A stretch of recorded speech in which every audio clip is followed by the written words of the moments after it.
Arnaud Nazaraga. I am a visual artist established in Bangkok since 10 years. I work mainly on sculpture in resin, fiberglass, hand painting, and I work especially the surface.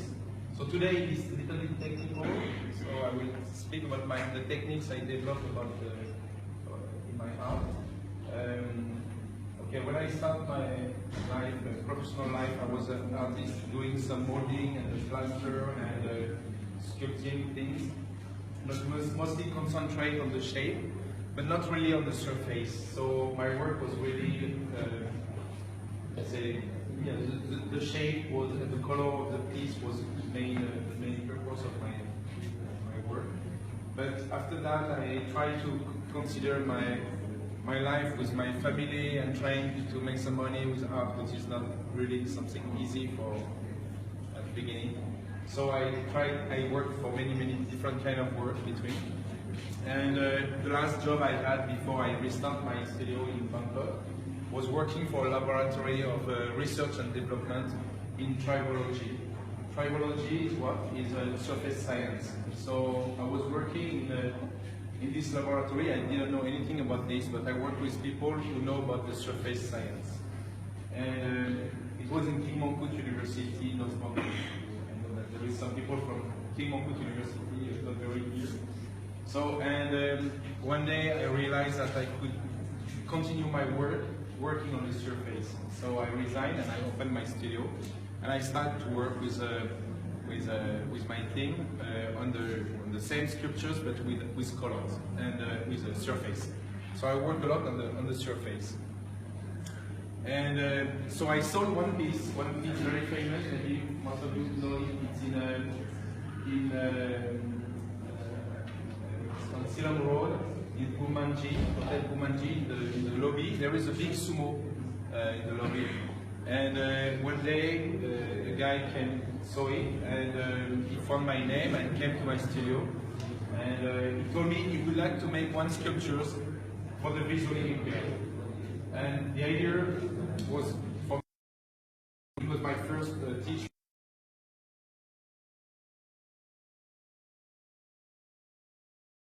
To work with a play with a blind man.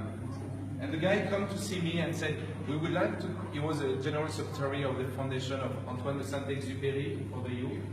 And he came with the idea of doing some art piece, some sculptures, inspired by the book, The Little Prince. Everybody knows about this book. This is the most read book in the world after the Bible. 140 million books sold. 288 languages and dialects. And been translated in 288 languages and dialects. And so it's a very famous book. And I refuse this idea to make an interpretation of something that everybody knows in the world. But the idea started to, I really like Antoine de Saint-Exupéry. It was really someone who inspired me in my life. And, sorry, I think it's AG who's trying to get me. And then the idea of doing this Little Prince exhibition, at first it was just 2 or 3 pieces just to make the blind able to touch the sculptures. And I got some inspiration came when my father told me that my grandfather flew. My grandfather was a pilot during the First World War. He flew with Antoine de Saint-Exupéry, and I didn't know that actually we had this kind of relationship between my grandfather and Antoine de Saint-Exupéry. So I started the project. With 2 sculptures, and I bring today the sculptures I show for the first time. It was about 2 years ago in Alliance Française. This is one you have behind. It is a planet of the Little Prince, but it was in color, it was not in white. And the other one was a prototype of the one you have here in color, with a Little Prince with a, excuse me. Okay, this is the one I show, but I just show the prototype of the front great nephew of Antoine de Saint-Exupéry who came in Bangkok. So he really wanted to continue the work with me, so I was, okay, I feel like it was the time for me to put more energy, more investment into this great exhibition. And the Alliance Française and the Fremantle Hotel in Singapore asked me to do the exhibition with the French embassy also, who support me for this first exhibition in Singapore. So I start to present something which is, okay, one collection will be in color at the Fremantle Hotel and another one will be in white at the Alliance Française. But after I finish the one in color, I feel like, oh, the white will be not so interesting. So I start to think, how can I make the surface more interesting for people who can see?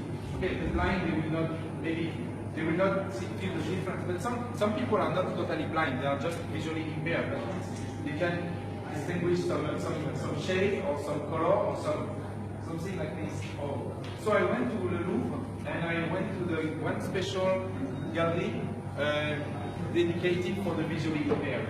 I stayed there all day with the manager of this gallery and tried to understand how I saw the visually impaired coming in and touch the sculptures, and I talked to them and said, what do you feel when you touch the... And they explained to me the size was important, the surface was important, and also the fact that they can turn around the sculpture is not very comfortable.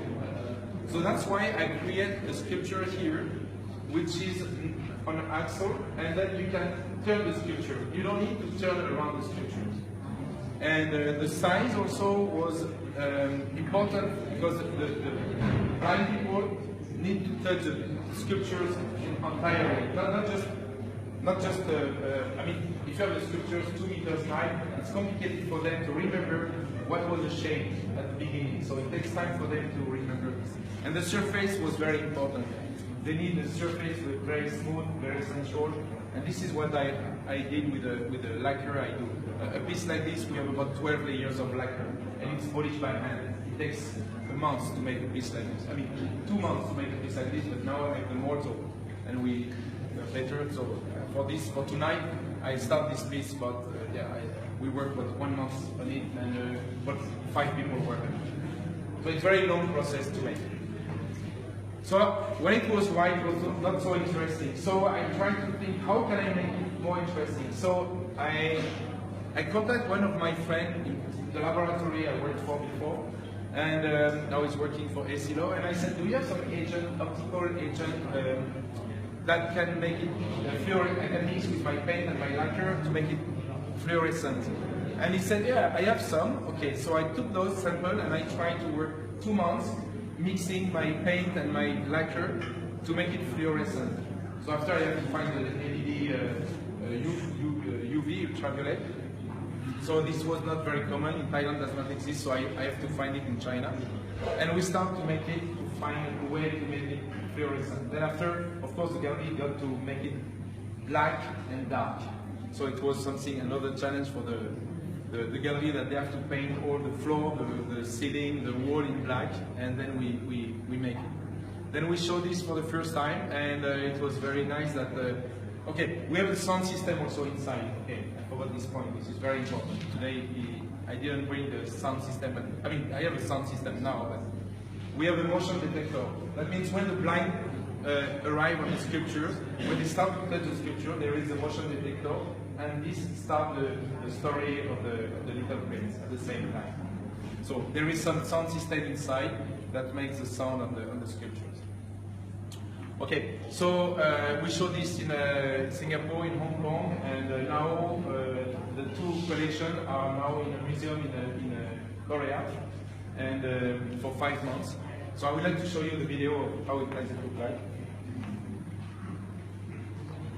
The first video has been taken by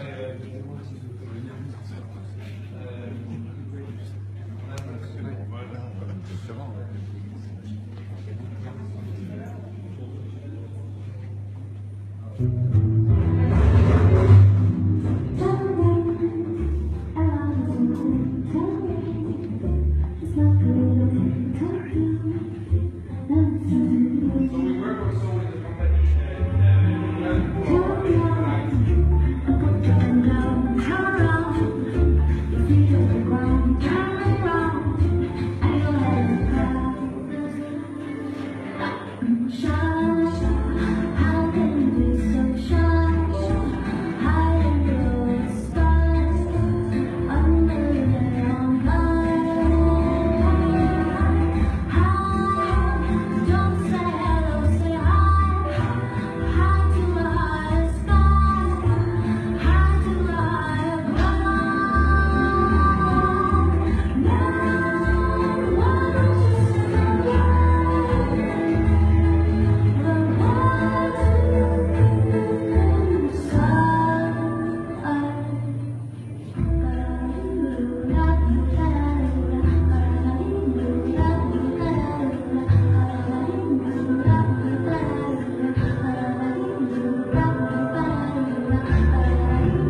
toutes les sculptures ont été refaites donc, à partir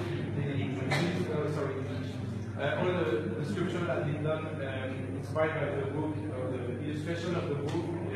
It's a drawing of Antoine de Saint-Exupéry, and the idea was really to recreate the same, to be very close to the original drawing by Antoine de Saint-Exupéry.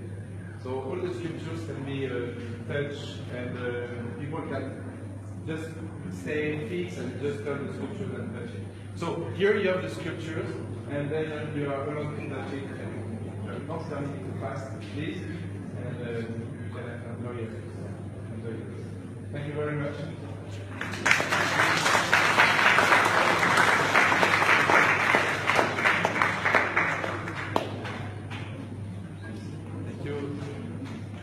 Thank you, Arnaud. Any question for Arnaud?